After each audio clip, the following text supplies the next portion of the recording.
All right, welcome. This is Daniel Parker with the Department of Public Instruction.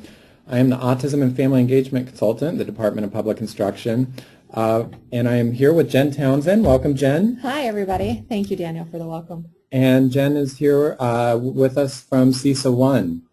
Today our topic is visual boundaries. Really quick, I'm not going to go through my profile, but I am Daniel Parker, and my two main roles at the department is Autism Consultant, and I'm also the Family Engagement Consultant at DPI, and I work with the Wisconsin Statewide Parent Educator Initiative as their grant director, and highly encourage anybody listening today to take a look at the WISPE website. It's a fantastic grant through our department of bringing families and educators partnering together and helping families navigate that special education process, as well as working with educators to help improve family engagement across districts.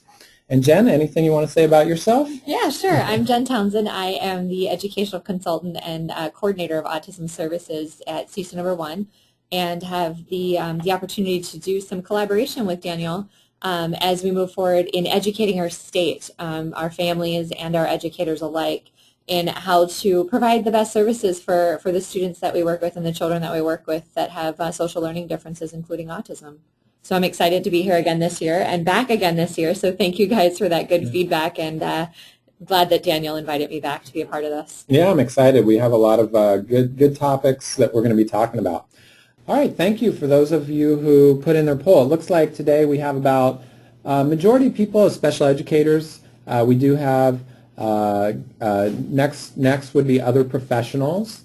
And then we have general educators. Thank you, general educators, for being here. This is going to be great for the, this is going to be really, really nice, I think you'll see, for your classroom. This is a great general education topic, very manageable for general educators. And I think you'll realize as a gen ed teacher and even a family member that's participating in this today that a lot of the things you're already doing unintentionally and just as a part of really good teaching strategies are considered visual boundaries. So it should be really validating for some of you that are new to this type of topic. So again, thank you all for being here. Yes, and family members, we are going to be giving some examples of how you can use visual boundaries in the home as well throughout this presentation. So that's something we want to do, and also for you educators to be able to pass along some of this information to families and suggestions as well. So today, here's our presentation goals. Basically, we're going to be talking about visual boundaries. We're going to start off talking a little bit about the importance of use of evidence-based practices and learners on the autism spectrum. But then we'll be getting in some tips and tweaks and talking about resources for further study as well. We're going to be breaking visual boundaries into some different categories. If you watched last year's video, we did this webinar last year, at the end of last year on boundaries. We did revise it. It's basically the same, but we have more examples. We recategorized a few things, but hopefully, even if you watched last year, there'll be some good information. A couple assumptions that we want to just put out there in front right away. One of them is to presume competence. We want to make sure that one assumption we have about everyone listening today is that no matter where the student is you're working with, no matter how significant of needs that student has, students that may be nonverbal, students with a lot of movement needs, students that may have various behaviors that even including self-interest behavior or aggression, that all students can learn, and that the strategies that we're talking about today will work for pretty much any level of students. Right. And part of that presumed competence is also ensuring that just because a student may not be verbal or may have a lot of really significant needs that people typically pick up on pretty quickly, that we want to still assume that those students are capable of learning. Another assumption that we're making is that we are using these visual boundaries as a tool for learning, a tool to make students more skillful and independent. Boundaries should not be used to restrict students' independence, as a means of controlling students or anything of that sort. I don't know if you want to add anything to that. No, I think that the definition itself, Daniel, says what it is. It's a visual boundary. It's not a restrictive boundary. That's right. It's a visual boundary. It's a visual boundary, correct. Thank you. And then a couple assumptions we have about behavior. I'm going to be talking a lot about skillful and unskillful behavior in all of the presentations and webinars I do. Even when we have students with really significant needs, students who may be able to tell you the right thing but do things differently, they are just doing those things unskillfully, and our job is to teach them more skillful behavior. I really appreciate hearing the words of Mark Sweet from Disability Rights Wisconsin talks about skillful and unskillful behavior, and I really, every time I hear a presentation, I can think of what's happening in terms of whether the student is being skillful or unskillful, and then how do we help that student become more skillful. And when we talk about teaching skills versus teaching consequences, that's visual boundaries really fits into that. And we got to make sure we're teaching these things. We can't just set them up. There's going to be a teaching component here. One of the things when we're looking at with visual boundaries, we may be looking at visual boundaries because we want some type of behavior to stop happening. But when we just focus on the challenging behavior or the behavior that is causing that learner to have difficulties, we're not focusing on the solution. So, Jen, if we took a student who was leaving the instructional area, so let's say there was an activity area and the student would just get up and just take off to another part of the building, another part of the room, in the house, if they just walked out the door, how could you think of that? Instead of taking that behavior down to zero, what's a way of rephrasing that? What could you teach the student, or what's an IEP goal that you could generally think of that would meet that student's needs? Yeah, I think that a big piece there is really understanding the developmental stage that student's in at that time. But a lot of the purpose behind that is the student doesn't understand the expectation. They can't predict why they have to stay within that area, or they don't understand the meaningful and purposefulness of the activity we're asking them to engage in, or they've asked to leave the area in an unconventional way, and we've just not allowed them to leave that area. So I think that a big piece that we need to look at is it okay for the student to leave the area if they had requested that they wanted to leave it first? And what does an appropriate request look like for this type of student? Is it that they hand off or exchange some type of visual support? Is it that they verbally bid? Is it that they just touch a location that's taped to the door frame before they leave to let them know, or to let us know that they're going somewhere else? I think a big piece a lot of times is that we try to stop a student from leaving a certain area, and where we really need to be thinking about it is, why is the student wanting to leave this area?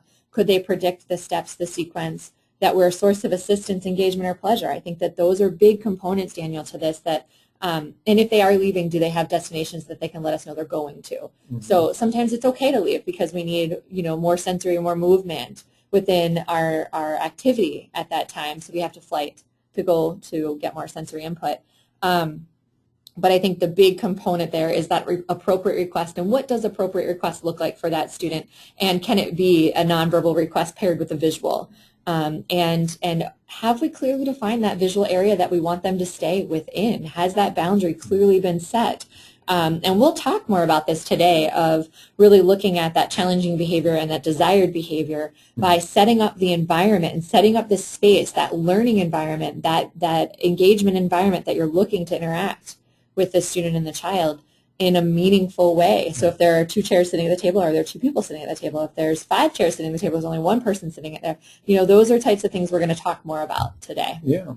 So I'm hearing, some of the ways to flip that kind of to the more positive piece of a student, instead of focusing on, instead of focusing on trying to stop the student from leaving, is maybe one support, maybe what's teaching the student to appropriately request in a way that it will be acknowledged to be able to go to another area of the room, depending on what the function of that behavior is, or to be able to navigate the visual boundary in a different way. So there's a lot of ways to kind of flip that around to ensure that student is, we're focusing on that desired behavior instead of that behavior that's causing difficulty for that student. All right, so let's talk a little bit, just so you have it, I'm not going to go over the terms, but these are some of the terms that we'll be using today so that you have them in your presentation. I'm not going to read these to you, but if we have any terms that we use, certainly type them into the question box if there's anything that's unclear of what we've said, and when we take various breaks, we'll make sure to address those questions. We also have the definition of visual boundaries, but we'll be coming back to that in a second. Really quick, just before we get too far into this, I want to make sure everyone knows what a visual boundary looks like. So here's a picture I found that's just a circle on the, it's using tape, and it's a circle on the floor. And so that visual boundary would help students know that this is the area that that activity is taking place in, and it's a nice visual boundary. Here's another visual boundary. There's various boundaries here that make it clear to the student of what the purpose of the activity is.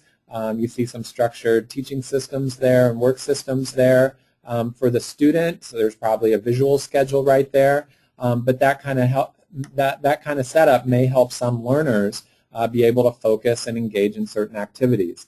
Here's another one that was really nice. Here you see kind of a work system station that has kind of, it looks also like a border around where a work area is. Absolutely. High interest is put in there too. It looks like there's a Cars Yes. component to it, so I'm guessing the student really likes the Cars movie. Yeah, so there's a little picture of the Cars movie to engage the students' learning and interest in that area as well. So let's do a quick review of need of evidence-based practice. I want to make sure people are aware that National Professional Development Center on Autism Spectrum Disorder and the Autism Internet Module or AIM website. I want to do a quick overview of connections to statewide initiatives and talk a little bit of general needs of students on the autism spectrum and students with autism. I'm not going to go in depth here because we did a webinar, I did a webinar a couple weeks ago with Ellen Franzone where you can watch that webinar and we went more in depth into these resources. So I'm going to skip through the next set of slides very quickly. If you would like access to that webinar, you can get that webinar link by just clicking on this URL, this tiny URL link that's on this slide right here.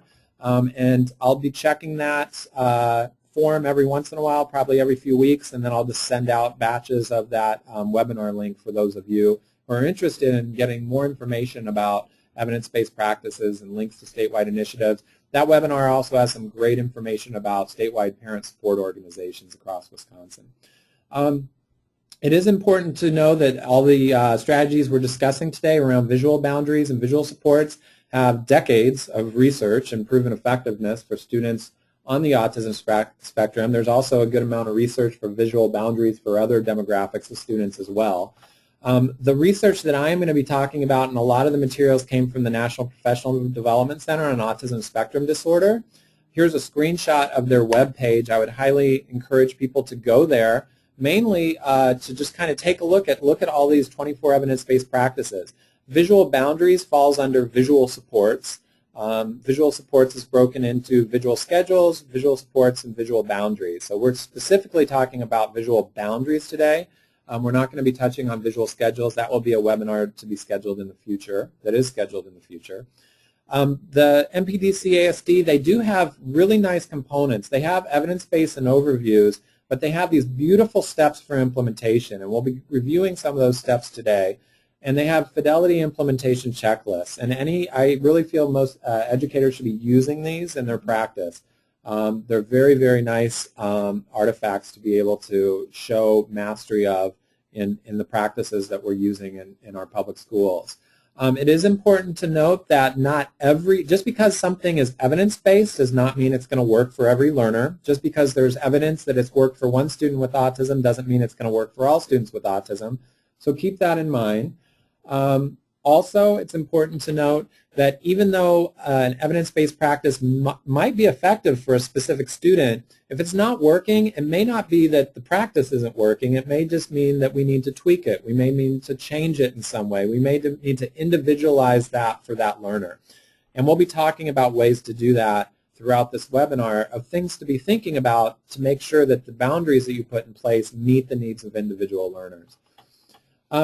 Also, it's important to kind of consider students' basic needs. You know, students have a lot of basic needs, and one of the ones I really want to go into often is that relationship with caregivers. So to me, that is very important. It's important to families, educators that really that can reflect on their practice and they can think of the students they felt they had a bond with, a relationship. And that doesn't mean that you are enabling the student. It doesn't mean that you have to be best friends. It just means that you respect the student, that you have, you know the student, and that you are working positively with that student. Yeah, I think it's really important to keep in mind validation. I mean, we all feel better when we feel validated, and when our communication bids are validated, that relationship grows. And I think a lot of times we in education feel like we have this content that we have to get through because that's what it says we have to do. But students, neurotypical or atypical, are not going to learn the content if we don't create a relationship with them. And I think often we forget that we have to take time to do that. Relationships don't just happen. Yeah, and it does take time. So I know it's hard to fit time in the day, but those relationships are so important. As you see, I also have visual boundaries and visual supports is really, for students on the autism spectrum and the adults that I have met, they will say visual is huge for them. Even if they are very verbal students, the visual is just so critically important. Autism Internet Modules is the other site. Those evidence-based practices from MPDC-ASD, they can all be found on the Autism Internet Modules website. And visual boundaries specifically, they have nice little section under visual supports about visual boundaries. You can sign up for a free account. You just have to give them an email address, and you can make up an email address online and use it just for this if you want to. But I highly suggest checking out that AIM website because you'll find a lot of follow-up materials to what we're talking about today. And those AIM modules do have the step-by-step instructions and implementation checklists so that educators or families or anyone working with a student can make sure they're implementing visual boundaries as the research has shown it to be effective. Those websites are great for all sorts of staff. Really quick, it's important, one of the things I want to do this year, educators, we're sometimes in an overload with initiatives at times, but I want to reassure you, hopefully reassure you, that visual boundaries fits into a lot of things that you are already being asked to do. Wisconsin's Guiding Principles for Teaching and Learning, Educator Effectiveness, PBIS, which is Positive Behavior Intervention Supports, and RTI, Response to Intervention. And although it's not a statewide initiative, many districts are self-electing to start looking at universal design for learning. So those of you that are in districts that are talking about this, I wanted to talk about the connections between visual boundaries as well. In Wisconsin's Guiding Principles for Teaching and Learning, as we said with our assumption before, every student has the right to learn. Learning is collaborative responsibility, and we really need to bring the students' strengths and experiences to learning. And this piece about responsive environments, I mean, all of those things popped out of me, and when I thought of visual boundaries, these things can help engage learners, they can help learners engage. So they really fit nicely with that framework that we already have. Educator effectiveness is rolling out, and that's a big thing that's being discussed across Wisconsin. We are using the Danielson framework around educator effectiveness, and if you look at the domains there around planning and preparation, classroom environment, instruction, and professional responsibilities, a lot of the things that we'll be talking about today around visual boundaries can be used as evidence of following some of these types of things. You might want to check with your district to see how they are looking at the educator effectiveness piece in the Danielson framework. But under planning and preparation, when you're using visual boundaries, today's webinar, you're going to be learning about resources that you can use to help students. When you look around classroom environment, managing classroom procedures, managing student behaviors, and organizing a physical space, which is visual boundaries, is all a part of educator effectiveness, Danielson framework under classroom environment.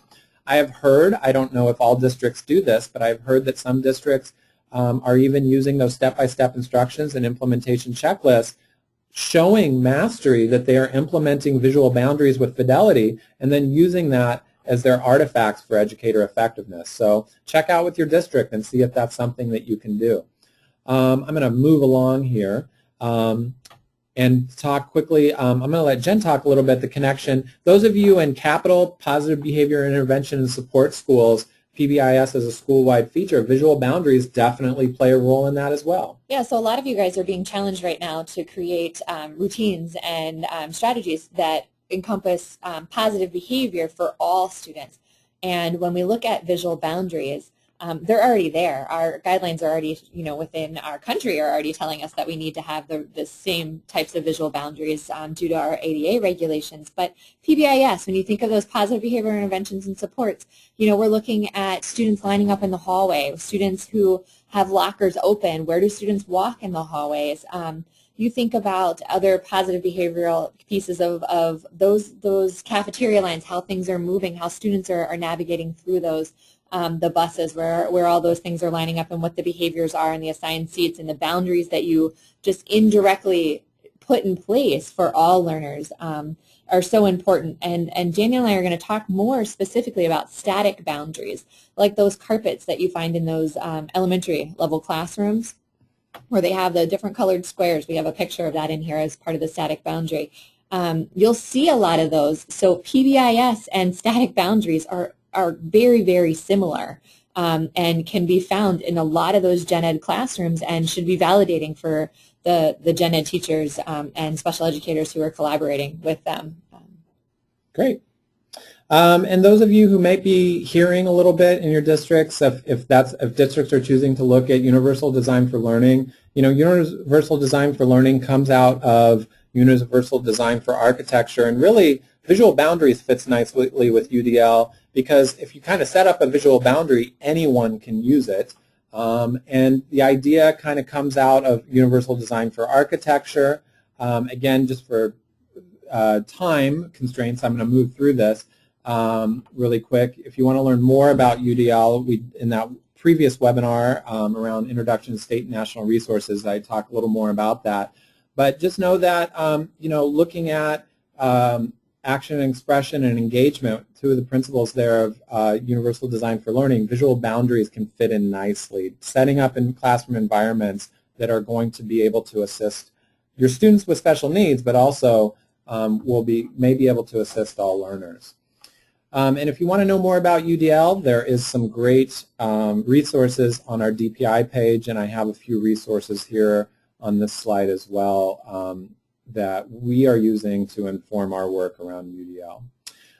In terms of autism, it's important to remember that if we have 1 in 88 students on the autism spectrum, that's going to be 1 in 88 adults at some point, and that we really need to be focusing on teaching that skillful and independent behavior. It's important also to remember that if you met one person with autism, you met one person with autism. So we may need to be adjusting some of these strategies to meet the needs of our learners.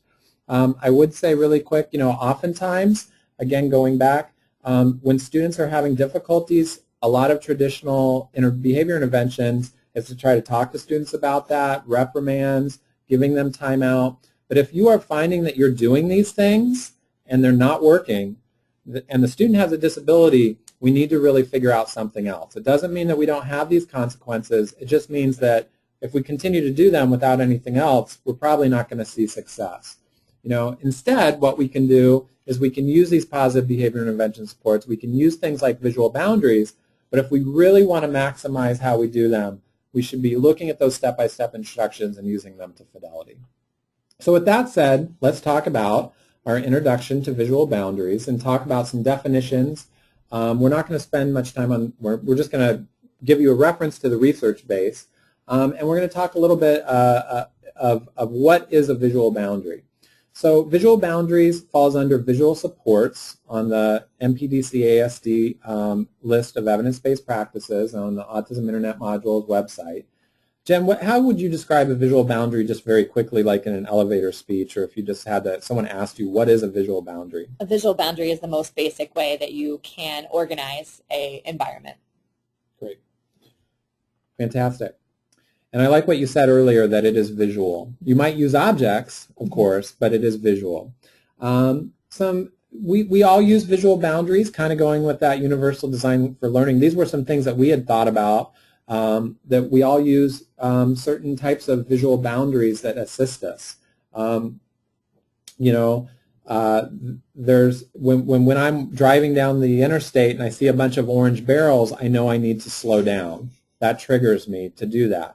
It's more effective than if there was a sign that said slow down. Seeing those orange barrels are going to be more effective for me and tells me what I'm going to need to do next. A counter in a store. If you walk up to a store counter, you know that you can't really go back there. There's other parts of the store you can go to, but that counter is a boundary that we just know you can't go back there.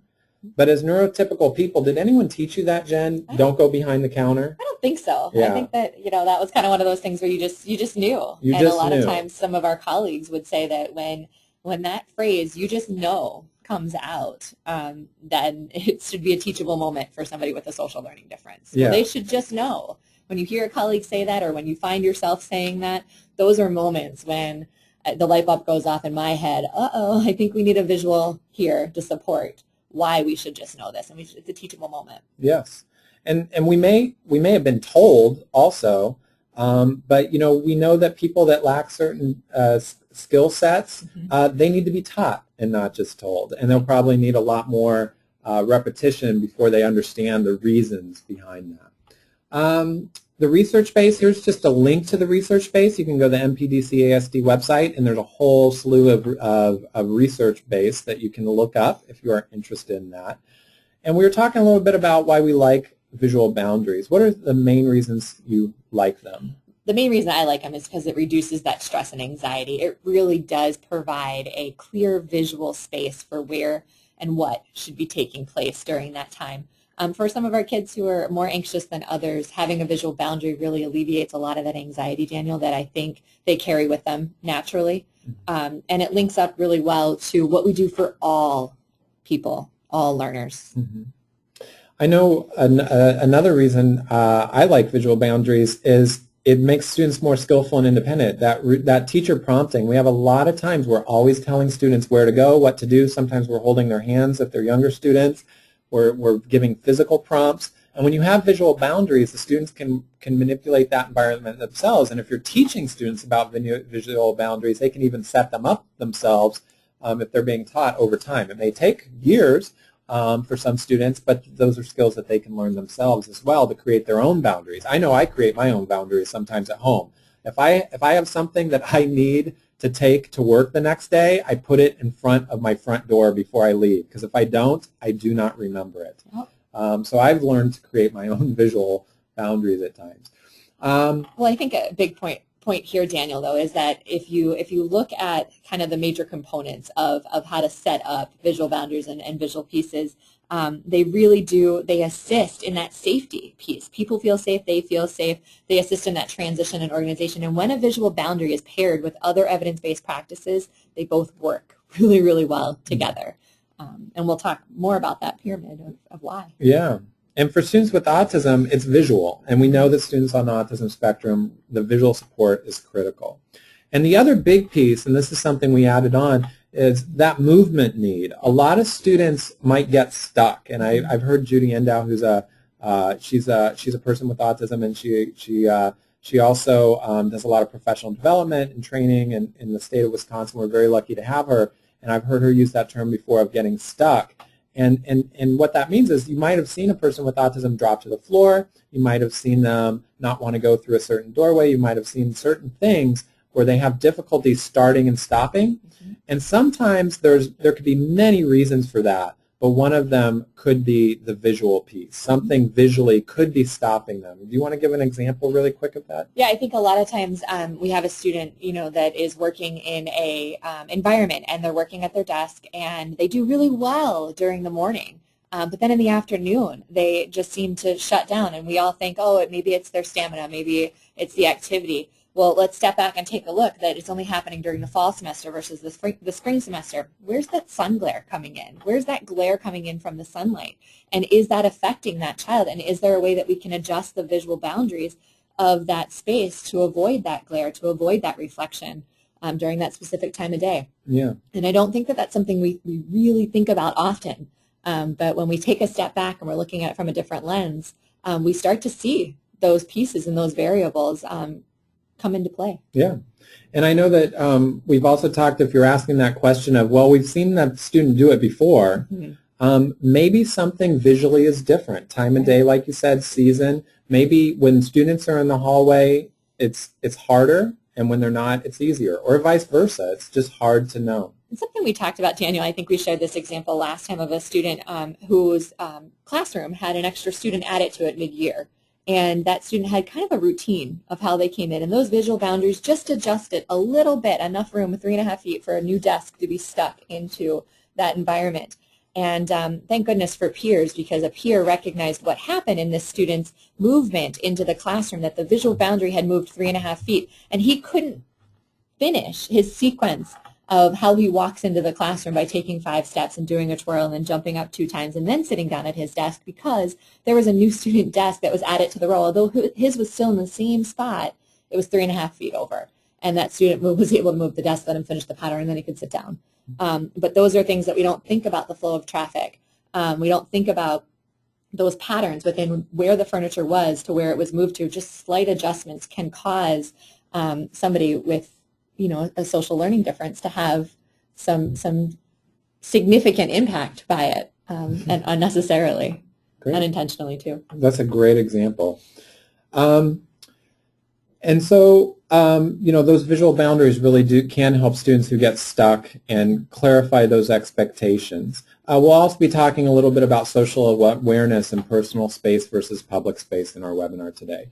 And I know that visual boundaries are a part of an overall structure of structured teaching. Yeah, so when you look at like some of our lead founder experts' work, Eric Schroffner and Gary Mesbov and those guys, they really did a lot of work behind, that physical layout, that physical structure of an environment is so important, but often we get stuck at the top of this pyramid really working at task structure, really looking at the routines and strategies or the work systems and the visual supports and the visual schedules, and we get all these things in place and we think we're doing such a great job at them and we're getting to the point of very close to fidelity. But what we'll find is we can't reach fidelity with any of those without the right visual boundaries put in place. And those physical structures are so critical to all success of all other evidence-based practices working, that the research is incredibly supportive here, that without those meaningful, purposeful visual boundaries that have been taught to our students and our children, all the other strategies we put in place may not be effective. Great. And so that, today, that's why we wanted to start the year with visual boundaries.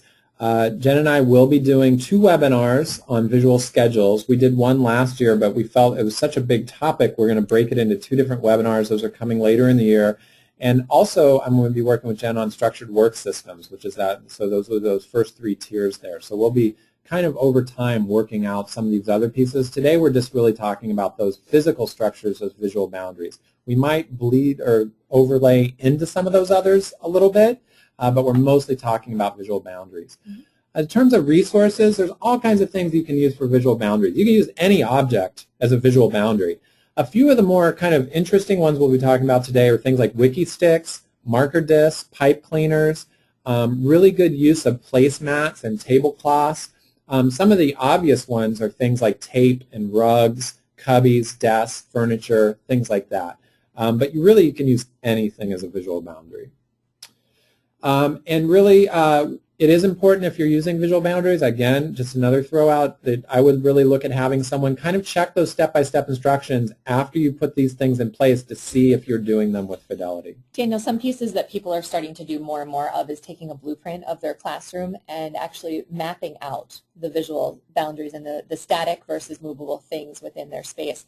And a lot of the teams that are not quite reaching fidelity on those step-by-step checklists, they're finding that if they put it on paper and they hand it to a gen ed teacher and ask, where are some visual boundaries in my classroom? What's the flow of my classroom? What does that look like?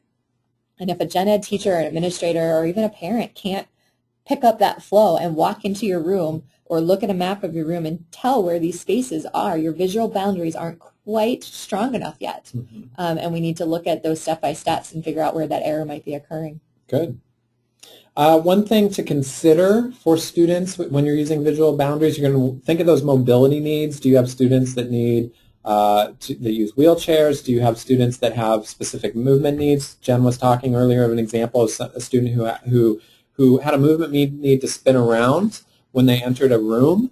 And if that is a movement need, you want to make sure that you're setting up that environment so that student is capable of doing that to meet that movement need. And just thinking of other large gross motor movements when you're thinking about your individualized students. You can use visual boundaries in any setting. You can set up visual boundaries at a campground, on a field trip, in the home, at school, pretty much anywhere. At an art museum. I know a couple of people attending today have a field trip headed to an art museum. So yeah, definitely art museums. We're going to talk first, the way we're going to break in the discussion of visual boundaries, we're going to first start talking about static boundaries versus movable boundaries, and then we're going to kind of talk about it in another framework of purposes of how to use boundaries. You can use boundaries for transitions, we're going to talk about using boundaries for safety, and we're going to talk about using boundaries to help activity engagement, helping students predict, foreshadow, and clarify events and activities.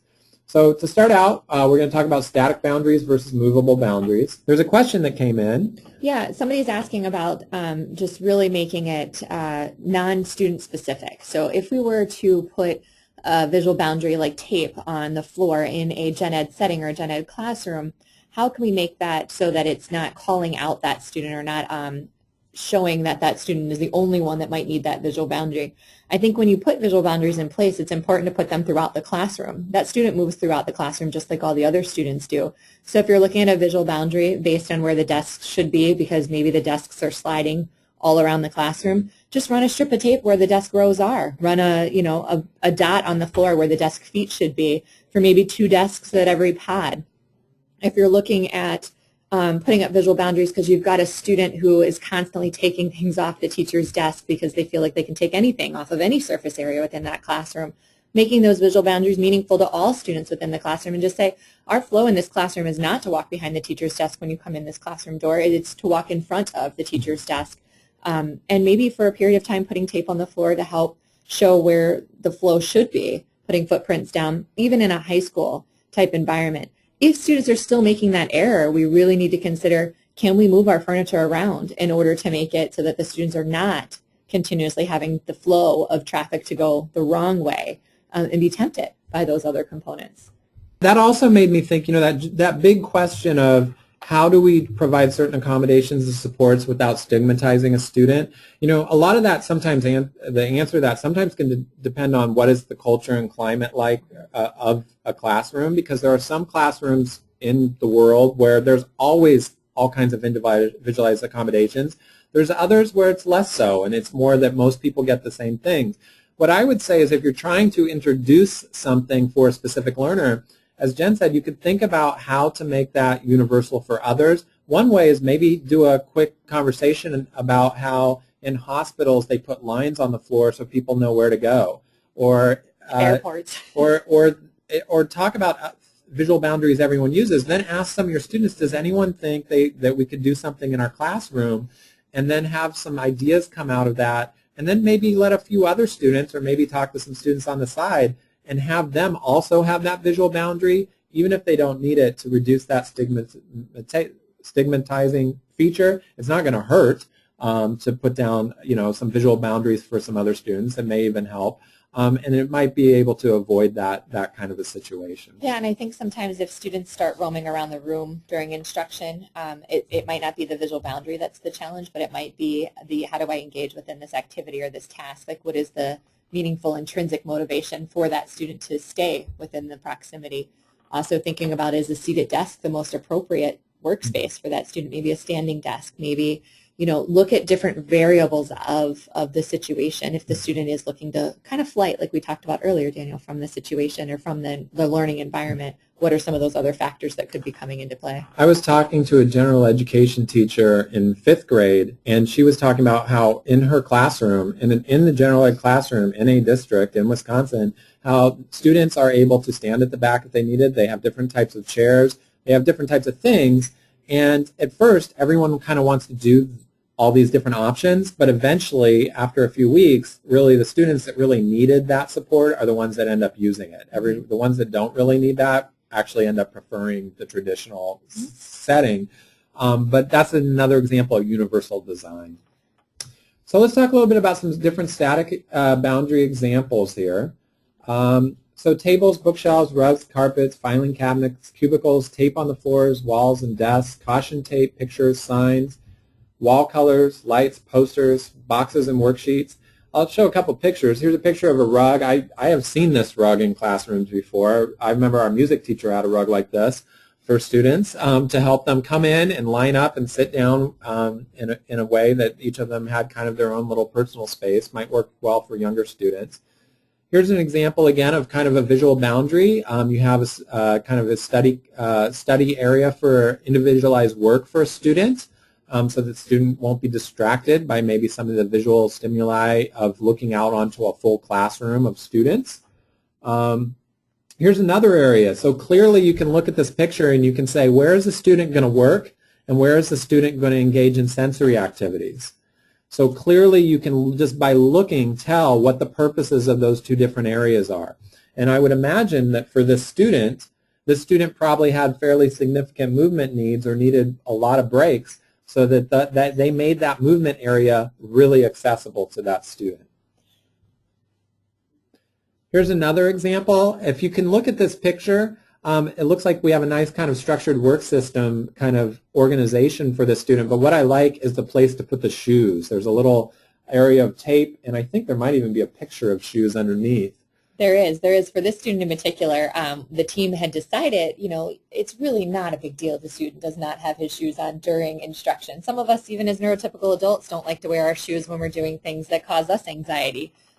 So I think it's important to just pick your battles, pick your goal. And you know what? It's not okay for the shoes to be all over the classroom. It's not okay for the shoes to be dropped off here and there. But it is okay for the shoes to be off during instruction, because that helps the student learn. And so this student had a very specific spot that his shoes were supposed to be kept in. He's not the most organized student. As you can see, he has labels on all the spots where scissors should go, where glue should go, where pencils could go, because he does lose his materials often. And so the materials that he needed, and I'm sure you guys have seen this drawer type system in your local, Walmart and Target.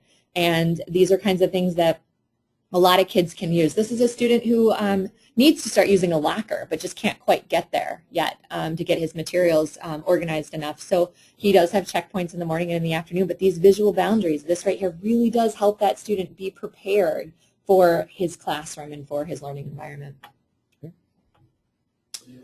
So when we're using static boundaries, as Jen said, creating a blueprint of that classroom. So you can take some grid paper. We'll make sure to put a copy of the grid paper in the Google Doc so that you can access. If you just, it's pretty easy. You can just Google grid paper and print it out. Having that, you were talking about making sure you do that in pencil. Yeah, I have some fun strategies for that. We've done some fun workshops in the region on really specifically getting into how do I make a meaningful blueprint of my classroom. I have some teachers that really like to use the ceiling tiles. Most of them will count as 2.5 feet. So if you look up and you're trying to figure out how big something is, look at your ceiling tiles within the school, and that'll give you a pretty good scale to work from. Cinder blocks work as well if you happen to have that classroom that's really lovely decorated with cinder blocks. So I think the big piece there is some teachers like to make movable furniture, and they use Post-it notes. Post-it notes are sticky. They re-stick when you're trying to lay out your classroom. Just cutting up some Post-it notes and putting them on that graph paper, it allows you not even to have to erase, Daniel. And I think that that's something, if you were to show your blueprint to another colleague, they can just move one or two little things without having to erase or recreate the whole blueprint. Great. I know we also had talked about kind of knowing who you are when you're creating this. You need to make it work for you, but you also need to make it work for the students, kind of both. Yeah, I think knowing your philosophical views as a teacher. Do you like students doing group work? Do you prefer students doing individual work? Do you like having multiple small groups going on at the same time? Do you like student-guided instruction, teacher-guided instruction? There's so many different variables that you need to think about. So thinking about yourself as a teacher and what can you manage and what can you handle, what are things that you can just kind of let go, and what are things that you really need to manage and oversee. So I think it's important to know yourself.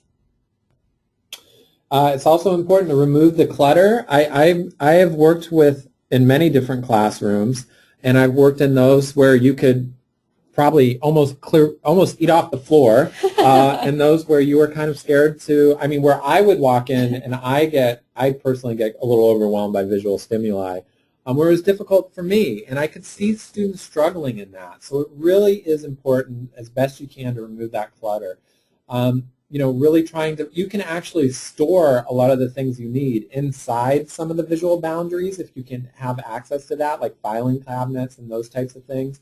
But it is really, for students on the spectrum, removing that clutter can be a really huge bonus. Here's a nice example. This is a picture that Jen provided me that I really liked.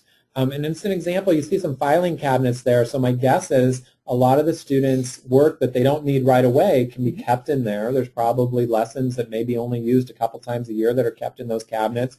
But it's just a really clearly organized part of the room with some nice clear boundaries for students to navigate. You also, when you're developing these static boundaries, we have to remember that if you're working with very young students, they're going to be seeing this room differently than an adult will. It's just because of their height. So you want to try to take the student's perspective. I would actually at times sit down in the student's seat and look at what I was seeing. You also, it's not visual, but to kind of go beyond this, think about what the student's hearing in the background. Sometimes headphones can be helpful in those situations for students. But really trying to get that perspective of that student is really important as you're looking at these boundaries. I think it's important too, Daniel, to think about the traffic flow of the room and where you're asking that student to sit. Is it a common traffic area? A lot of times we think that it's really good to put the student with a social learning difference close to the door, so it's a quick in and out, but it's also an in and out for many other people. And so really, is it okay for somebody who doesn't predict the intentions of others all the time to have a constant flow of people opening and closing a classroom door and being the closest to that classroom door? Really sit in that seat for a little while, or have, you know, another teaching assistant sit in that seat and see what it feels like for a period of time, because those are things unintentionally we just don't think of. We don't think it's going to be that big of a deal, and we don't realize, and I'm sure some of you are nodding like, my gosh, my phone rings like crazy in my classroom, or that door is constantly a revolving door where people are coming in and out. Same thing when you're thinking about the kitchen and you're eating dinner. Like, where is your child sitting at the dinner table, and is that the most appropriate spot at the table, and being flexible with that.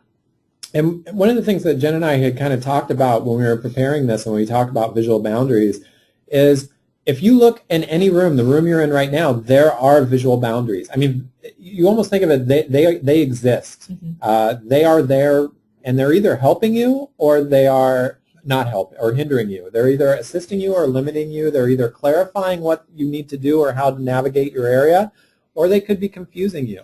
And that could be as simple as a glare through the window. It could be the layout of a classroom. It could be, you know, just trying to figure out what happens where and those types of things. You can think of stores that you've walked into where you cannot find anything. And then you can think of other stores where you know exactly where to go as soon as you walk in. It's clear that this is where this is going to be, this is where I do this is where I do something else. If you've ever gone to a foreign country where maybe they set up things differently, I've been very confused. There's different boundaries and situations in different cultures as well. So it's important to be thinking about that aspect with students as well if you have students coming from different cultures. Here's a nice static boundary. So this is tape on a table. It clearly outlines for this student what area am I kind of in. It also outlines that area and space for other students. So if you're having situations where students are kind of having difficulty with space at a table, that's just a quick solution right there. So really quick, we're going to take a break and we're going to let you do a little activity. We got a picture on the next slide, and I want you to think of a student who's easily distracted. And I want you to, when you're looking at this picture, if you have a student that's easily distracted, what are visual boundaries that are assisting and clarifying? What are boundaries which are limiting or confusing? What changes would you make? And then send us a quick, go ahead and send us that really quick. I'm also going to turn on, for anyone that's on the phone and wants to ask a question, we're going to give an opportunity when we come back for people to ask any questions that may be on the phone that have questions. So we're just going to take about 30-second break, 45-second break for you to do that. And here's the picture. So again, take a look at this picture of the classroom. What is limiting or confusing? What visual boundaries are in place? What might you do to help become more clarifying?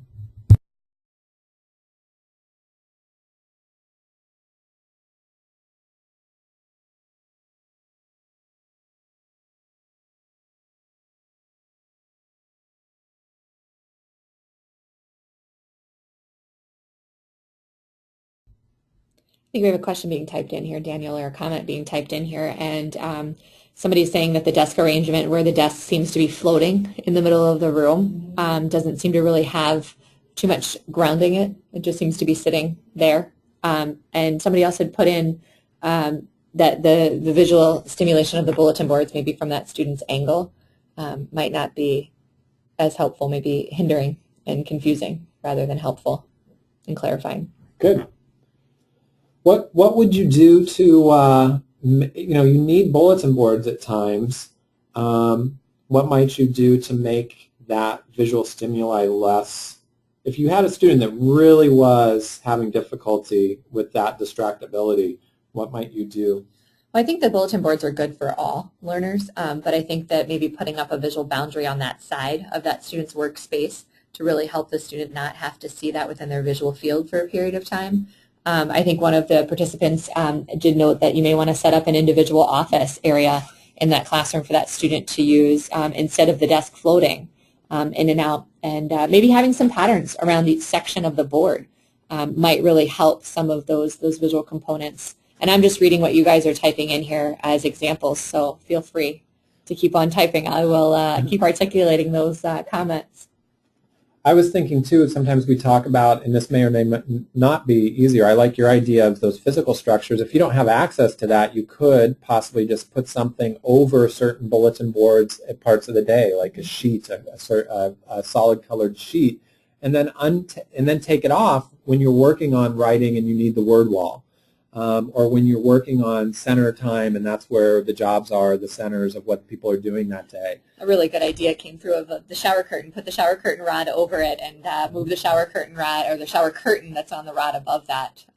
I can think of students who would love that job of moving the shower curtain. I mean, that could make a student, I mean, it's funny, but that kind of thing can make a student stay. Absolutely. Give that responsibility. And behind curtain number one. Yeah, that's great. Add a little drama and excitement. Thanks for sharing that, Lori.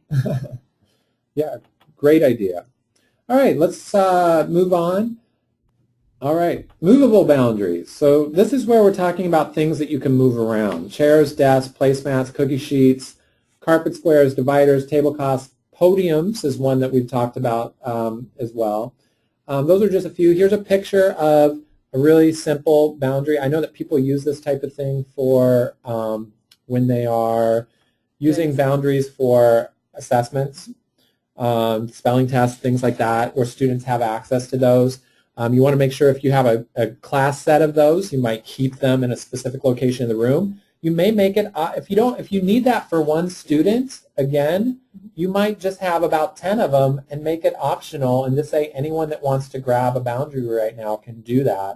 You would want to make sure that student that you are working with understands that this is something that really helps them. Make sure that you're communicating that with families so they can support that with the student as well.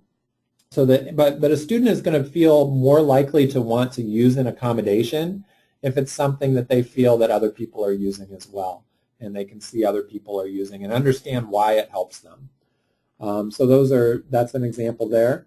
Color coding, tables and placemats. Here's a nice picture I found off of a website that was talking about visual boundaries.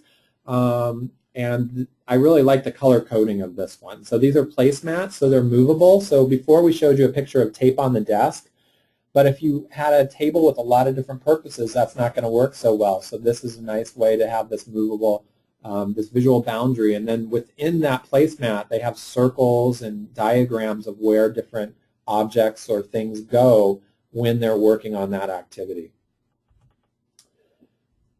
For movable boundaries, also, hula hoops, wiki sticks, pipe cleaners, marker discs. Marker discs are one that I had kind of used, but I never really thought of how I was using it. We have some teams now, Daniel, who are starting to use those marker discs. These right here, great picture that we found of these.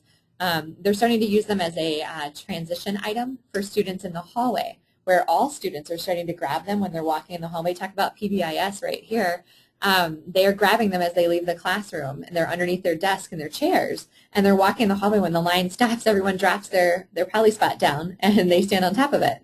And then when the line starts moving, they bend over, they pick it up, and they start walking. And it just became a universal design for all learners during hallway transitions, because we had a couple of those kids that were doing a lot of bumping in the line. Man, when I was a fourth grade teacher, I would have used that so quickly because I had a class that really had difficulty with that. And we had a requirement in our school of quiet hallways and straight lines, so it was a very rigid structure school. And it was my nightmare part of the day was going from the classroom to the lunchroom and back. I mean, it was the part of the day that I dreaded the most because I felt like I was just pulling my hair out, and I would teach and reteach, but I did not have that visual support. It would have been so helpful. It's really neat. We have a couple sites doing that now, and it's starting to save some of that artwork in those bulletin boards that are on the wall, too. Mm-hmm. Here's another one. We're going to be showing some other examples of marker discs when we talk about some other things around safety and transitions, but here's a nice picture of using wiki sticks. So wiki sticks are these little plastic pipe cleaners. They're basically like plastic pipe cleaners that you can easily manipulate into circles, squares, whatever, rectangles. So people will use those for assisting with highlighting boxes on worksheets, any type of way that you can create it's a quick way to create a quick little movable boundary for a specific purpose. And they're sticky, so you can actually set them up already on a worksheet or an activity or a science lab. So the student already knows where they need to fill in, and you can have peers actually set these up. Peers love to move and manipulate these things, and that can just be part of what they're doing during the group instruction and the lecture format. So utilizing peers as resources is really helpful. So wiki sticks, again, are something you can set up prior to a lesson because they stick to the paper. Great.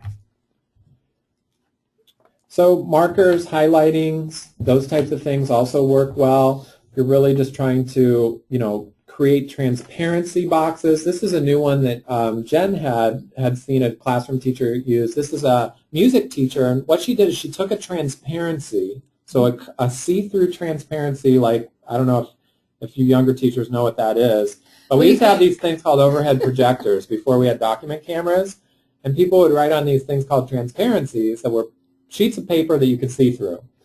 In any case, I'm cracking Jen up a little bit here, but anyway, but this person took a transparency and they put a border around it, and they used that to highlight on their smartboard, which I'm sure everyone knows what those are, but they used that to show on a whiteboard or smartboard what they were talking about specifically.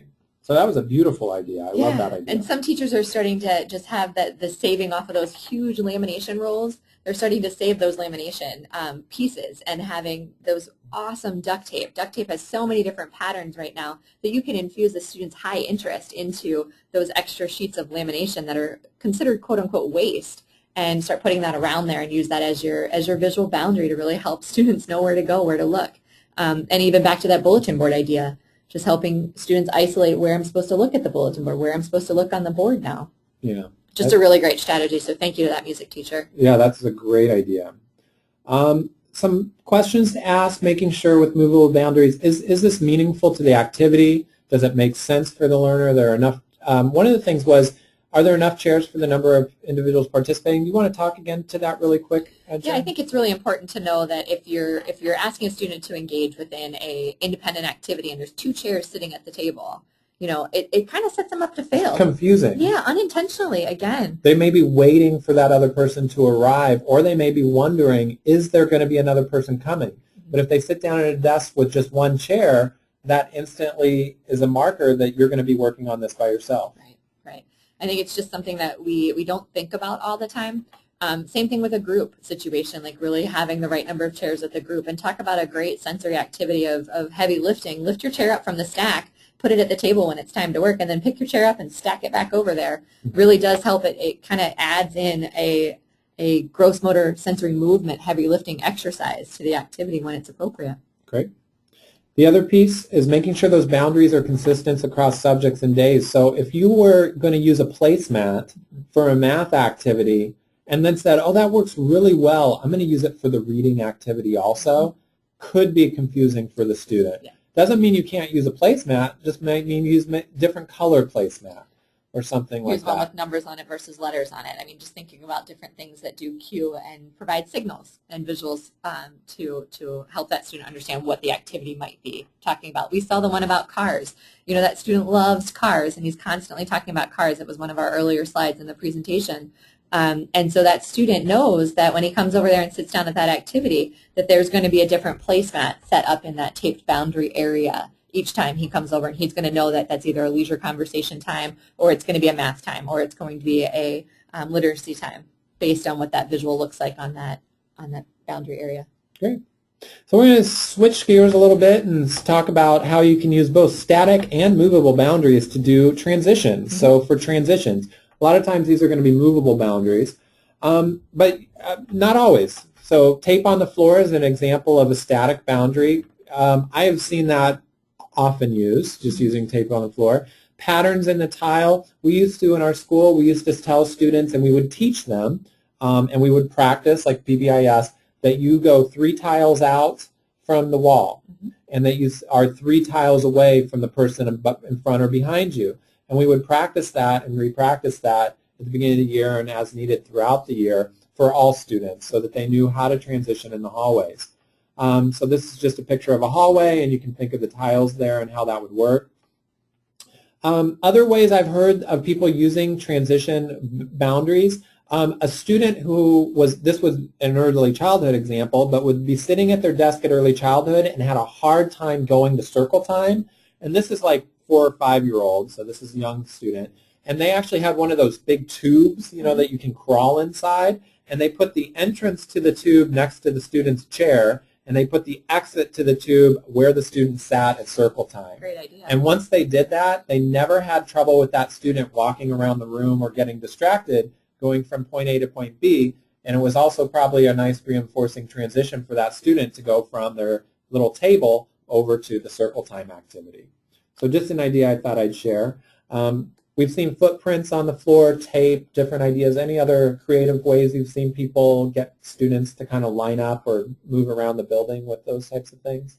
I think with the visual boundaries, I've seen districts starting to put cones out in their hallways and putting PVC pipes with the L bracket joints in there, and helping students know that there's the boundary. Like the cones weren't enough because kids thought that was really fun to zig and zag inside and out of, but adding the PVC pipe in there with those L brackets, and it just created this nice, really quick, easily storable visual boundary for the students. And the gym teacher said, wow, I could use that for the squad lineup. Do you mind if I take that out of the hallway when it's not transition time and use it in the gym? So the kids know where they're supposed to line up in the gym room and gym squads. So they had those orange cones, and at the top of the cone there's a little hole, and they just used a PVC pipe to connect, almost in a sense, to connect the cones, but everything could just be picked up really quick and stored away if needed. Absolutely, absolutely. And I'll take a picture of that, Daniel. That's a great one I forget about often. So this is just an example of a picture of the tape on the floor for students lining up. So that's the simple way that teachers have been doing it all along. This is a picture of some more marker discs. So this would be like in a PE classroom. And again, this could be used for transitions of telling students where they go from one place to another. So you could say, okay, you're working at this station, now you go to the smiley face. And they know where that's going to go to that area. You can tell students to go to a specific area. Some students might not need that, but if students need to stand in a certain place, moving around the room from one place to another, those marker discs can be really helpful, and they're very portable. Looking at bookshelves and walls to create flows, we talk a lot about that flow of a classroom and how that works. Looking at different colors and patterns in carpet areas for specific activities, so you can have certain boundaries and certain kind of carpets that say this area is going to be this. I think we saw an example earlier where they had a gym mat, and that was to indicate that this is going to be a sensory area. And then, I have one teacher that is working with some students who have visual impairments as well as autism, and they use visual boundaries still with students like this who are blind. And those visual boundaries really help them feel that transition in the pattern on the floor. And it gives them a sense of where I'm supposed to be right now, because I know I'm supposed to be at the table, and I know that 15 steps into the room I cross over the carpet liner rug, and then I reach the table 3 more steps there. You move that rug a little bit, you can watch the student actually be a beat off, about 3 steps off if the rug moves. You want to make sure that your materials are in the same area of the activity again. And one of the things we talked about is using peers as visual boundaries. Yeah. So telling a student that, you have a select group of peers that, if you rely on one student and they're absent, that could be a difficulty. But, pick some good peer models and say, you will line up between either this student, or this student. Mm-hmm. And they know that that's their visual boundary, and then you can work with those peers to assist those students. And I think empowering peers, that's the society they're going to grow up with. That's the culture they're in. And so empowering the peers to get to know each other is really important. And teaching how to assist others. Here's a nice visual boundaries. Again, this is what we mean by visual boundaries. This is also structured work system in a sense. But this clearly says, green, here's where I'm going to start things I need to take. Red, this is where I'm going to put things away when I'm done with them. So for a structured work system for a student, just visually, just looking at this right now, the student could learn and be taught that, okay, when I come in, I'm going to take what's out of the green basket, work on it. When I'm done, I put it in the red basket. Now, Daniel, does this picture tell you how many people are going to be working? It does. I would assume that I would be working by myself at this table because there's only one chair there. So that's another example. If there were 2 chairs, it might be a little confusing unless I would be waiting for that second person. Next is we're going to talk about boundaries to assist with activity engagement. And we're looking at, this is the part where we're talking about how do we help students predict and foreshadow and clarify what's going to happen next. You know, we've been kind of talking a little bit about that with some of the transitions and other pieces. But really, it's important, before we talk about this, we also want to, again, go back to, is the instruction meaningful? Because if we're trying to pull in our learners and keep them engaged, are we using some of my basic needs for students with autism? Is it motivating? Is it engaging? Are we using their interest areas and taking advantage of those interests, whether it's putting a sticker on something that we want them to engage on, and the sticker is something that they find interesting, like Spider-Man, or trying to create really meaningful, engaging lessons, because I think everyone agreed education ideally is meaningfully engaging and fun for all students. So we want to make sure it's meaningful to that student, and things like handwriting. It can be very confusing. Why am I doing this? What purpose does this serve? Yeah, we have a lot of students these days writing letters to administration and asking for certain things. Any of you watch Parenthood and you watch Max on Parenthood, you know, really take it to heart of becoming part of student council and helping to advocate for his peers to get that vending machine back in the school and talk about written expression, active engagement, meaningful and purposefulness right there. You know, this student became part of student council. I know it's TV and I know it's a story, but it's based off of true stories of the writer of the show, son. You just gave me an idea. So if you were practicing, sorry this keeps popping up for my, I need to disable that. If you were practicing handwriting and writing your name, you could have the student write their name, but it's attached maybe to, or it's covered up or in any way, but to a letter that's requesting something, and they're signing it.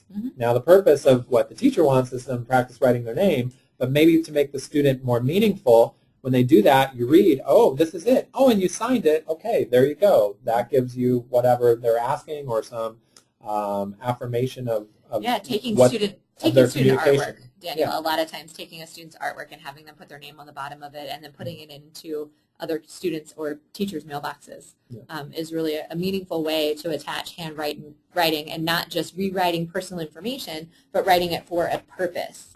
And making those connections are so valuable that we oftentimes miss them. Great. And also looking at making sure that student has their movement and sensory breaks throughout the day. And looking at combining all of this with visual schedules is really important as well.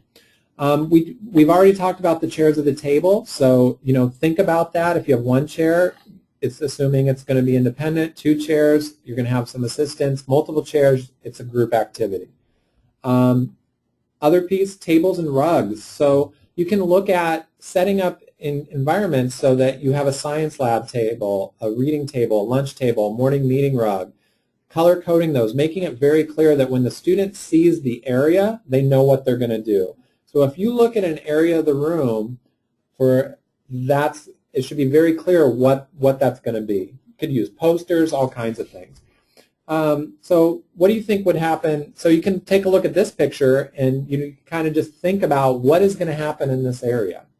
What are the options of seating? What are the types of activities that might happen in this area? What do you think is going to happen in this area? I think this is a social group. I think this is like a sensory modulation type of environment where students are open to share information with each other. There may be an adult facilitator in there, but by looking at this, in my opinion, I think they're going to talk about that item that's sitting on the blue cube in the middle of that area, and hopefully nobody sits on top of it. And I see bins with books, so it looks like this could be an area for shared reading. Yeah. If you do not have the luxury of having different spaces in your classroom for different activities, and you're doing math, reading, science, all at the same tables, you can still create visual boundaries that assist you. And this is really a big one that I think will be helpful. this is where you can have students pull out placemats or different dividers or different types of objects that symbolize this is what we're going to do at this table now. So if you have a teacher table, a kidney table, or something at the back of the room and you use it for reading groups, you also pull it for math groups, you also pull it for writing workshop, you pull it for these different purposes, it could help a student understand the purpose. And sometimes we do these things and we have no idea what the effect will be. But if it's making things more predictable for that learner, they're spending less energy on trying to figure out what's happening silently in their head and more on actually engaging in the activity. So some of these things can have nice effects for students. Absolutely, and I think some of our gen ed teachers are starting to use caddies in a different way where they're putting the caddies on the table based on color coding, based on content area. So I think that that's, again, very helpful. We want to avoid empty desk syndrome, so having students come to a desk where there's nothing there, especially students that are going to have more significant needs, more significant difficulty understanding the purpose of what's happening, students with more adaptive needs, you really want to make sure there's some piece of the activity at that table when they arrive.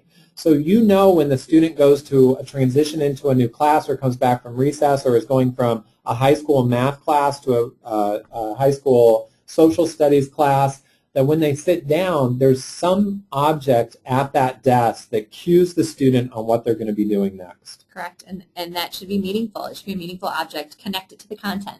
So it can't just be like if you're headed to a high school science class, it can't just be, a picture of Abraham Lincoln. It really needs to be attached to the content that they're studying within that environment.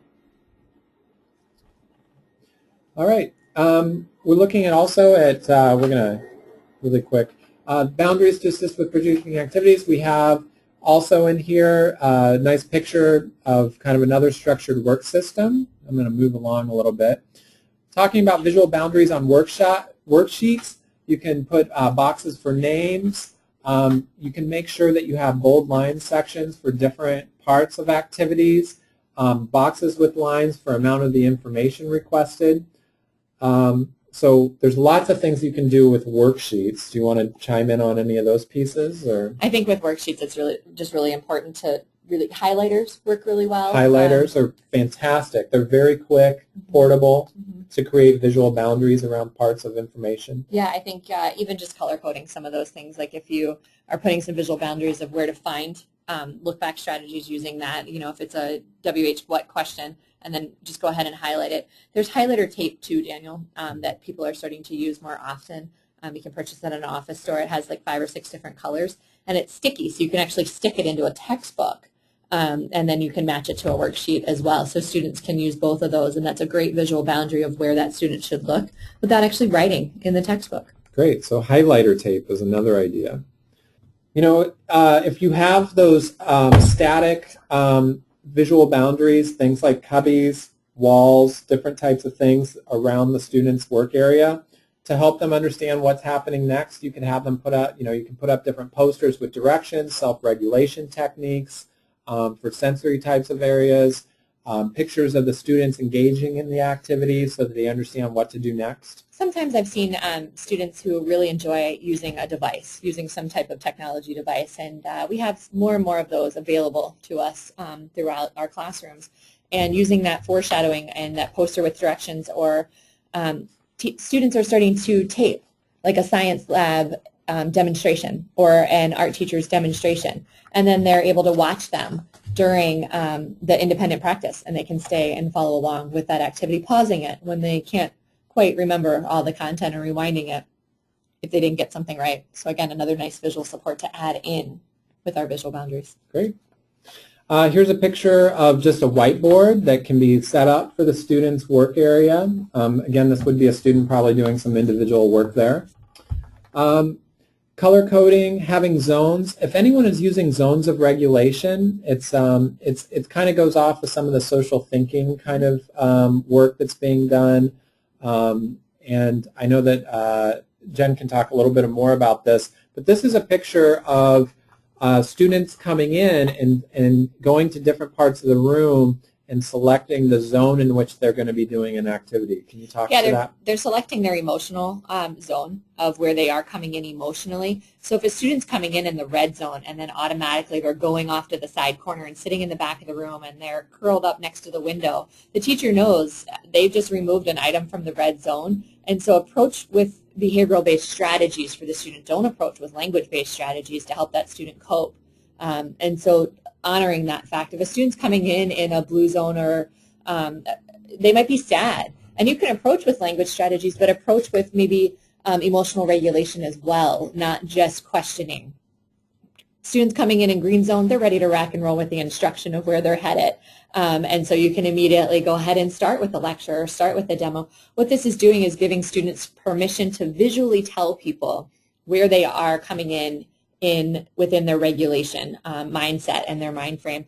And it's helping students actively engage when they're ready to actively engage. And us, remember that relationship building that Daniel talked about at the beginning of our webinar today, it really is helping us validate their emotional state that sometimes they're not so good at expressing in a manner that's sensitive to others. And so this using zones of regulation really does help.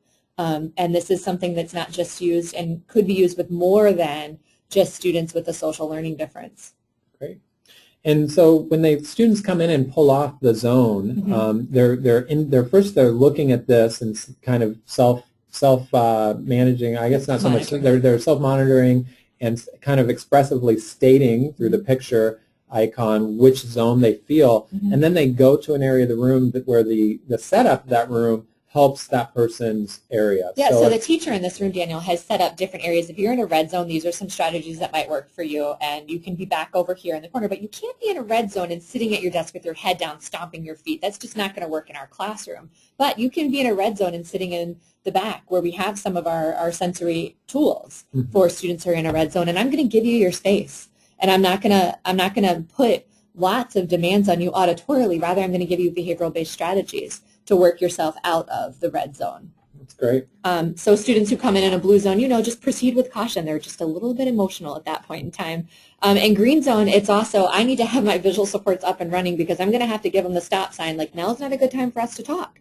Or give them the one sign where they just need to wait a couple minutes before we move on and have this conversation. So just knowing your students and being more transparent with how their emotional state is coming into your instructional area, a really good tool to use across multiple environments and is consistent. And when we're talking about activity engagement for predicting, foreshadowing, clarifying, you really want to create those spaces between activity areas and use objects which clearly define. And I think, this is an example of a gymnasium auditorium, but you can look at this and you clearly know what you're going to do in each area. You have an area for bowling, you have an area where you're going to ride an exercise bike, you're going to have an area where you ride scooters, you have an area where you're going to be doing steps, you have cones kind of delineating some of these types of areas, and so forth. So it's, you can think similarly to a classroom. You should be able to look at your classroom and be able to identify those areas of different things occurring.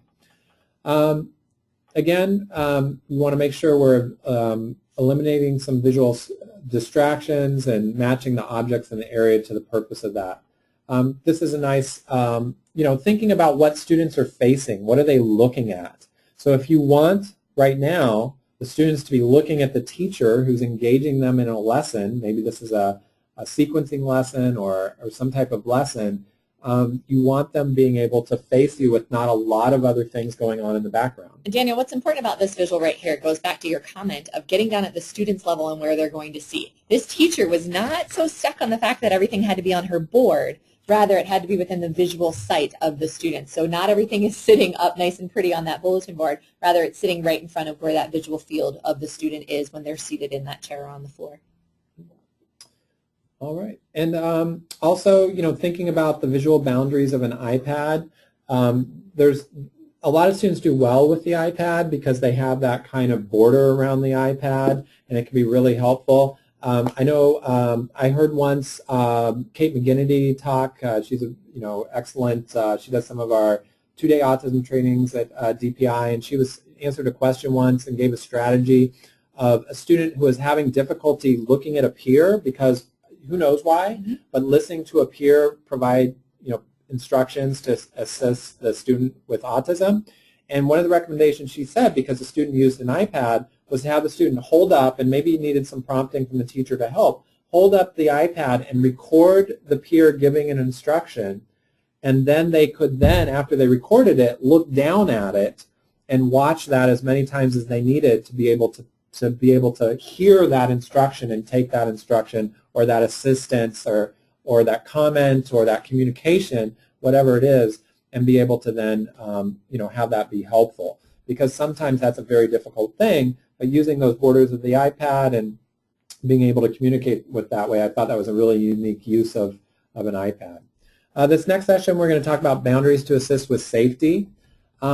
Again, this is a pretty quick area, using like yarn, rope with colored tags or scarves to create boundaries. A lot of schools put on railroad ties on playground and teach the student that this is the area you need to stay in. You can use hula hoops, marker discs, when age appropriate, the ropes that students hold on to. You see that in preschool a lot. Again, this is another picture we showed before with the marker disc, but having students know where to stand in certain gym activities so some kid doesn't run into them, or a lane where they can go back and forth in, that can be helpful. We've talked about, for students in the hallways, a great idea of pushing a cart. We have a lot of students who just can't navigate that hallway piece and the hallway, the flow. Remember that traffic flow that we've talked about in the hallways. Putting a cart between them and the flow of traffic really does allow that they know they're going to get bumped maybe from the back, but they're not going to get bumped from the front. And the cart provides that visual boundary of where I should be walking right now. And especially for hallways that have lockers on both sides, that is incredibly helpful. Now, don't just put an empty cart in front of them. Put the cart with a purpose. Have a purpose for why they're pushing the cart from point A to point B, be it to carry their books because you can't have backpacks in your building, be it to take the materials to the teacher from one point to another. Make it meaningful.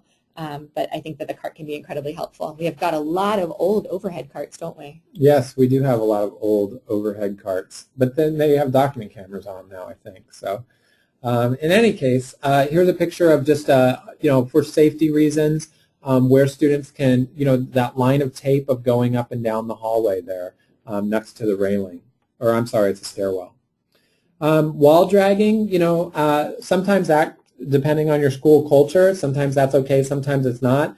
But for sensory input, that can be very helpful for a student. I don't know if this fits in so much with visual boundary visually, but that proprioceptive, that feedback of being able to walk along a wall and be able to drag your finger, that could really help stabilize and regulate some students. Absolutely, and I think somebody had made a comment, Daniel, that I want to just articulate a little bit more about using that cart.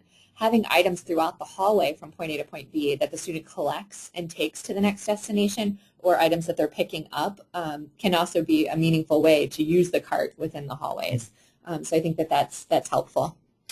I know that Jen had an example of a student who wanted to pull the fire alarm, and that's obviously a very unsafe situation. So one of the things that they did was they created a visual boundary on the fire alarm drill. So this is still set up so that if there was a fire, people could pull it, but the student wanted to pull it specifically to do the test, right? The test. They wanted to be the person to pull the fire alarm for the test drill because they thought that that's what was to happen. So they actually put a visual boundary of a picture of the person's job in the school, I'm assuming the custodian or the engineer for the school, whose job it was to pull the fire alarm for a test. It's still able to be pulled. And Daniel, this was a big deal. Yeah. This was a big deal because that student did continuously pull this fire alarm for a period of time, and it didn't have that clear box around it initially. It was just that open fire alarm that you typically see in school buildings. But because this was the one right outside of his classroom, and when he did flight from the classroom, that's where he went to because he knew that everybody else could flight and they could leave the building if he pulled that fire alarm. So it was very, very reinforcing for him.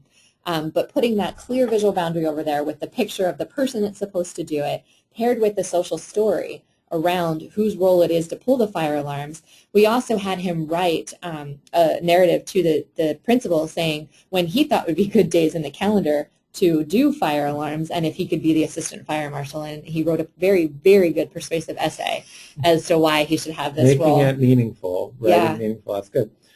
These are really, these safety boundaries are great for people in the home or other settings as well. Putting stop signs, any type of thing that just you teach the student to stop and think about it. You can put them on gates outside. You can put them on doors. You can put them on the refrigerator.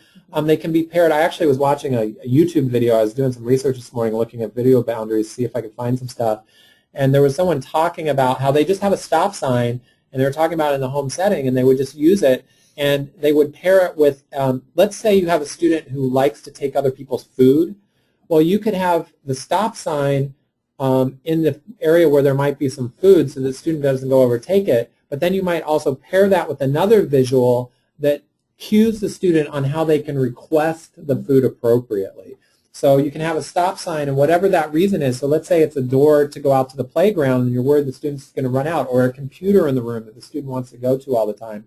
You can put the stop sign there, but then you can also cue that with another visual that reminds the student on how to appropriately ask for that, or to cue them to remind them that they will have access to that at certain times.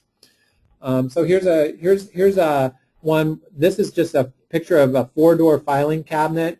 3 of them have little warning signs on them, or do not enter signs, and one of them has a picture of a teeter-totter like playground equipment where they could go in there and get a jump rope or something like that. Telling the student, don't go into these, but this is where you can go. Again, this can work really well for personal space and public space. So here's a picture of a stop sign. Again, it's engaging that student's interest. Can be used to kind of alert a student to what space is okay to be in and what space you need to kind of stop and think. Mm-hmm. So those can be very effective. Another safety type of thing for field trips, talking about playgrounds, there are some students that really get into maps. So if you have that special interest of a student, this is a Google image that a school used, and it's a picture of the playground in the school, and it talks about this is where we go on a fire drill.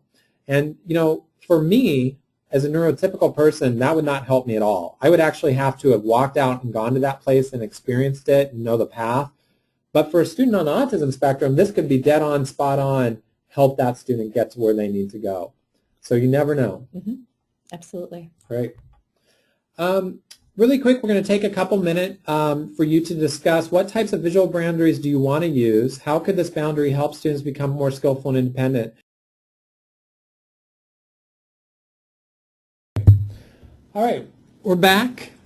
We had a question come in, and Jen, do you want to?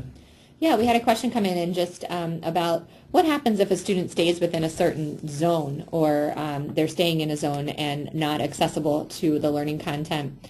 I think what's really important is zones of regulation will give you strategies for what to do. So if you are planning to use that, that does have evidence behind it to help answer this question. But I think what's important there is the activity that you're asking them to engage in have meaning behind it, but also have their other needs been met? Are there other emotional needs that student has that haven't been met?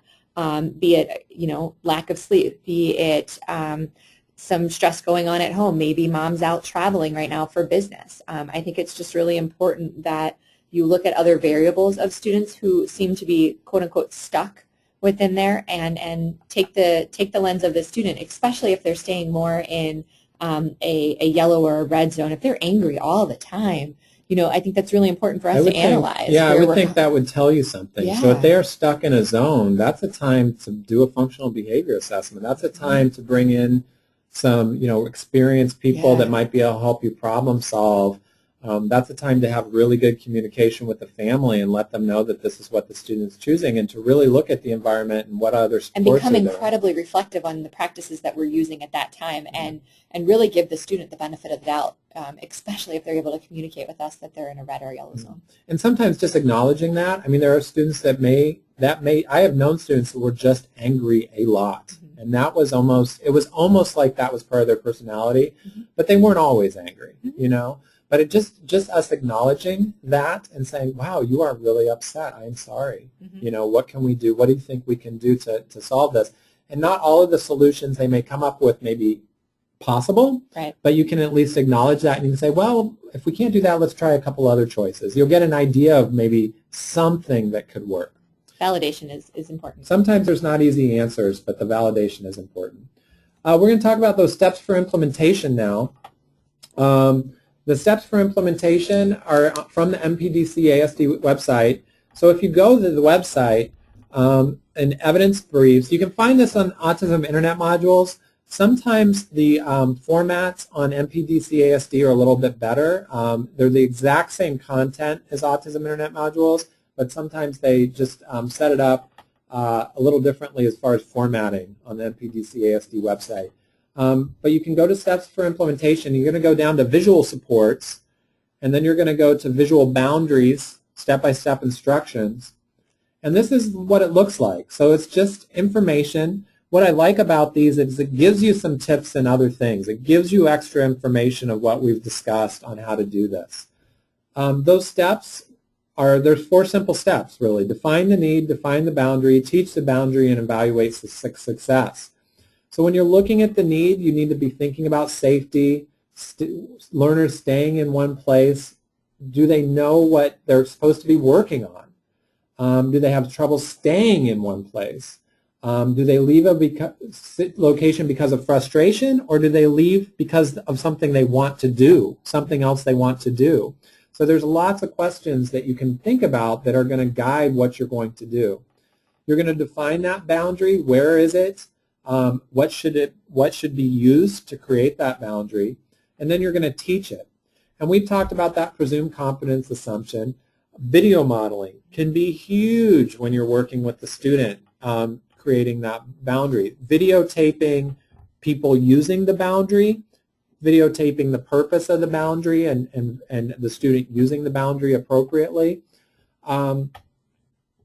It's also important to model using the boundary. So you are using the boundary. You have peers in the classroom or other students or adults using the boundary, and use some verbal models as well.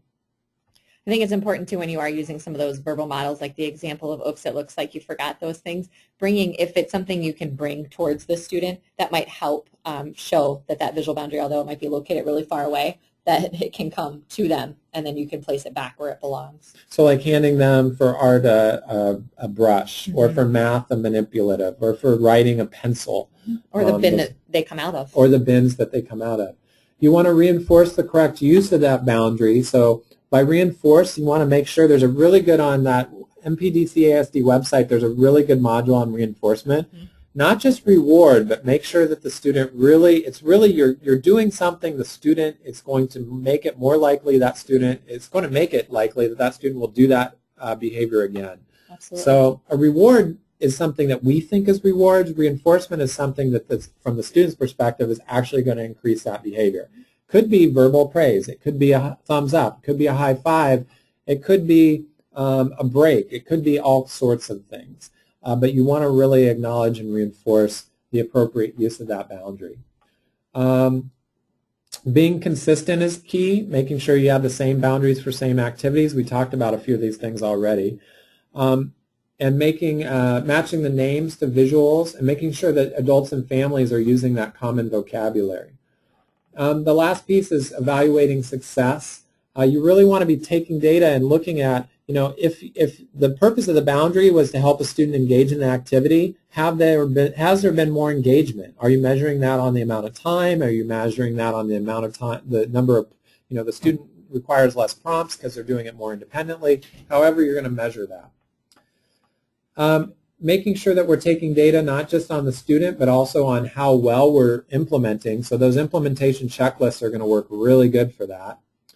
We're going to do some key ideas and some tips and tweaks as we finish this off here. So we're getting into our wrap-up. If you have questions, feel free to ask.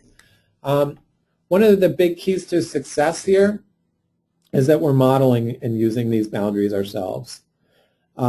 Making sure that, again, as we said, looking at your environment. Is everything there assisting learners? Remembering that visual boundaries should clarify and assist the student, not hinder and cause more confusion. So I think it's really important to be clear with what your visual boundaries are saying.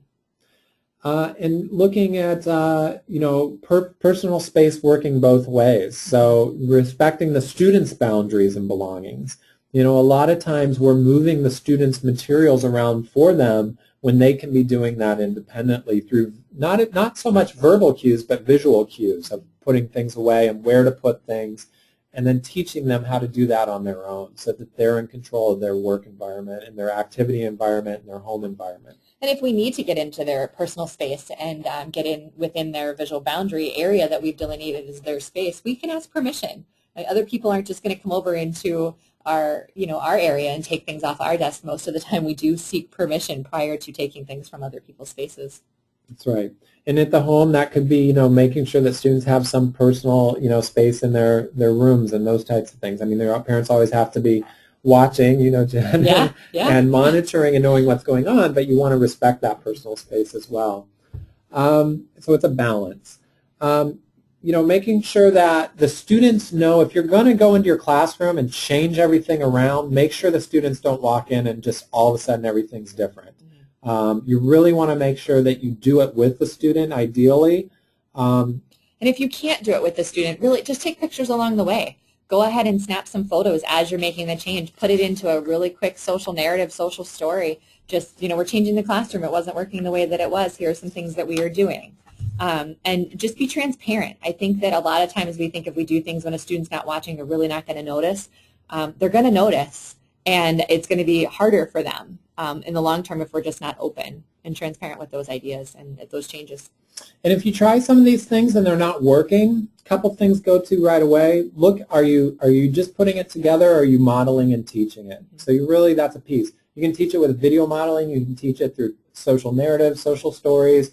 You can teach it a lot of different ways to pair it so that if the student is very, if you think the verbal explanation is helpful for some students, it's better to try to teach it with the visual support. So really try to teach those. Have someone come from outside and look at the setup and say, what do you think I'm supposed to do? Look at this boundary. First of all, can you identify, can someone who's not familiar identify the boundary? And then can they figure out what they're kind of supposed to do and not do based on that boundary? Absolutely.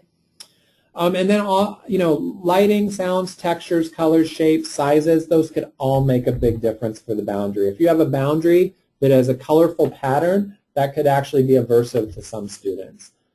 And I like how you guys actively engaged in that discussion around the classroom image that we showed you. Mm-hmm.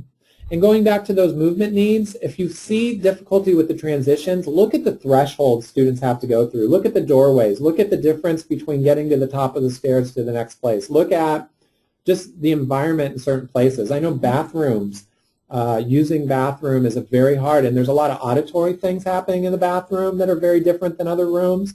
But also visually there can be some things happening as well and all kinds of stuff. So you really want to try to think about that and try to see if you can set it up so that you're removing those hindering visual boundaries. And I think on the flip side of that, if you have a student who's really liking the bathroom and really wants to be in the bathroom that has all these stalls and you flush the toilet and the same thing happens every single time, think about what's working about that environment. And there are very clear visual boundaries in there. Although auditorily loud, you wash your hands at the sink, you go to the bathroom in the toilet, you close the door at the stall. There's some very, very distinct visual boundaries that are consistent among many public restrooms. Yeah, and that consistency sometimes is something people seek out. It's always good to take pictures of how things are so that in case you have to go back to where they were, things are worse, so that you kind of know where things were before. And it's good to change the space when students are there. So if you can, have the students help you set up these boundaries and discuss why you're moving things around. Yeah, so a question we have here is, do we typically see these visual boundaries written into the supplemental aids and services within a student's educational plan? Yeah, and I would definitely say that if this is something that the student needs to access the general education curriculum, it should be written into the IEP. It certainly can be written in as an accommodation under the supplemental aids and services. Yeah, and a lot of our staff who are doing student profiles of students, just to give a quick one-page snapshot of a student, environmental arrangements is something that is on that snapshot, along with social communication and regulation strategies with interests and strengths. Of course, the big official department answer is that's an IEP team decision. I should say that. But it certainly can be included in the IEP. using sheets to cover up chart paper. If you don't have, I know that fire code violations are a big deal, even with chart paper. So there's different ways to think about that. But typically, teachers use chart paper in different ways, and those could be used. You could get chart paper that's just the white chart paper that's that. You can get different kinds of patterns of chart paper as well. Think about the auditory boundaries as well, as we had talked. I'm going to move along here as we're finishing up. A couple other pieces. You can take these boundaries to other settings. We gave that example of if a student knows that a folding chair has a specific set of behaviors associated with it, you could then use that chair in other environments. So let's say the example was, let's say you go on a field trip and all of a sudden the place where you eat is completely different, the cafeteria. But if you have a chair that student knows, okay, I'm comfortable eating out of this chair, that could be brought along, and the student can bring that anywhere and set it down at a picnic table, anywhere. Mm-hmm. So those are just some ideas around that. And make sure, and remember, we all use visual boundaries. It just may be with the neurology of autism, they may be that much more important. It's important to remember that our goal is not always to fade everything out. Some of those boundaries, a lot of times as educators we think of 1 year and we want to see a lot of progress within that year we have students. But really we're looking long term. The independent, skillful life of the student, it could take many years for a student. Student may always need to use some types of boundaries at some point. And really it's really not so much fading things out, but really shaping the ownership of who is creating these boundaries. And allowing that student to be independent with those things and facilitate independence and become that independence facilitator for the student. We may create these visual boundaries, but we're not always going to be there, and that turnover will happen. And so really helping that student own what works for them. We talked about universal design, so if you can make some of those boundaries and provide opportunities for other students to use them, so that that's going to make things just all that much easier. Families, we talked a little bit about some things throughout with families. Carpet runners in hallways can be helpful for students if you have picture frames in hallways and different types of things to help students navigate different areas. Looking at different boundaries in backyards and different parts of the home, personal care items, signs on doors of not going into your siblings' rooms, things like that can be very helpful. Yeah, all kids can use that for sure. These are just some really quick slides of just some parent support organizations across Wisconsin for families as well. And again, here's our resources. We appreciate your time today. Please fill out the webinar survey. It's going to really help us fill that out. Even if you're watching this recorded, that webinar survey would really, really help if you guys could fill it out for future webinars. I do look at those. I looked at a lot of the comments from last time. I'm trying to incorporate some of the ideas. And if you ask questions, it'll be a little while. It might be like a few weeks or a month. But Jen and I will sit down and respond to the entire group, any questions that come out about the visual boundaries.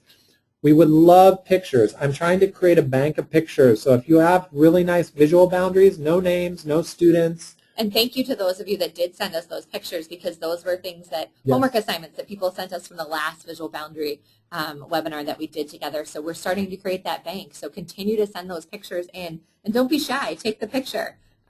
We'll include it if it's the right thing, and if it's not, we'll send it back and say, thank you for sending this. We're going to use it here because it's more appropriate for this webinar or this support. Yeah, so please, it would be great to I know at some point I want to start putting this into a bank of things people are doing in good practice. I think that will just help out us overall. But thank you again, and we hope, let us know if you have any questions, and we'll start answering those. Otherwise, thank you for your time.